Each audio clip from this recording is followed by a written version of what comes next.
నమస్తే, welcome to టీఎస్3 news. నేను సృజన. దేశంలో విపత్తుల నిర్వహణను మరింత బలోపేతం చేయడానికి కేంద్ర ప్రభుత్వం తీసుకున్న కీలక నిర్ణయాల్లో ఒకటి సెల్ బ్రాడ్కాస్ట్ అలర్ట్ వ్యవస్థ ప్రారంభం. ప్రకృతి విపత్తులు, అత్యవసర పరిస్థితుల్లో ప్రజలకు ముందస్తు హెచ్చరికలు జారీ చేసేలా ఈ వ్యవస్థను ప్రవేశపెట్టడం జరిగింది.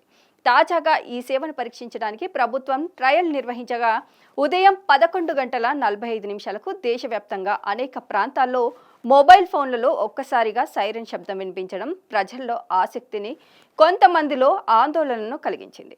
ఈ సెల్ బ్రాడ్కాస్ట్ అలర్ట్ వ్యవస్థ ప్రధానంగా ఎలాంటి పరిస్థితుల్లోనైనా ఒకేసారి భారీ సంఖ్యలో ప్రజలకు హెచ్చరికల సందేశాలు చేరేలా రూపొందించబడింది. భూకంపాలు, తుఫాన్లు, వరదలు, అగ్ని ప్రమాదాలు వంటి అత్యవసర సమయాల్లో నెట్వర్క్ రద్దీ ఉన్నా కూడా సందేశాలు వేగంగా చేరడానికి ఈ టెక్నాలజీ ప్రత్యేకత. సాధారణంగా ఎస్ఎంఎస్లు ఆలస్యంగా చేరే అవకాశం ఉండగా ఈ వ్యవస్థ ద్వారా అలర్టులు వెంటనే యూజర్ల మొబైల్ స్క్రీన్ పై కనిపిస్తాయి. ఇప్పటికే అమెరికా, జపాన్ వంటి దేశాల్లో ఈ తరహా అలర్ట్ సిస్టమ్ విజయవంతంగా పనిచేస్తున్నాయి.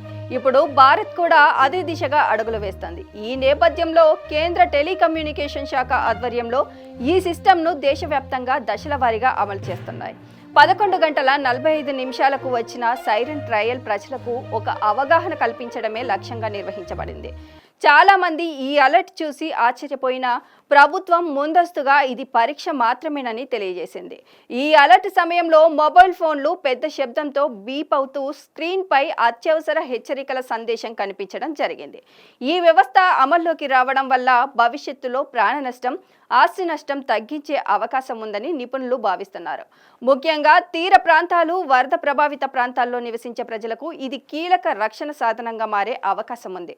మొత్తానికి విపత్తుల సమయంలో ప్రజలను అప్రమత్తం చేయడానికి కేంద్ర ప్రభుత్వం తీసుకున్న ఈ నిర్ణయం ఒక ముందడుగు. టెక్నాలజీ సహాయంతో ప్రజల ప్రాణాలను కాపాడే ప్రయత్నంగా దీన్ని విశ్లేషకులు అభినందిస్తున్నారు.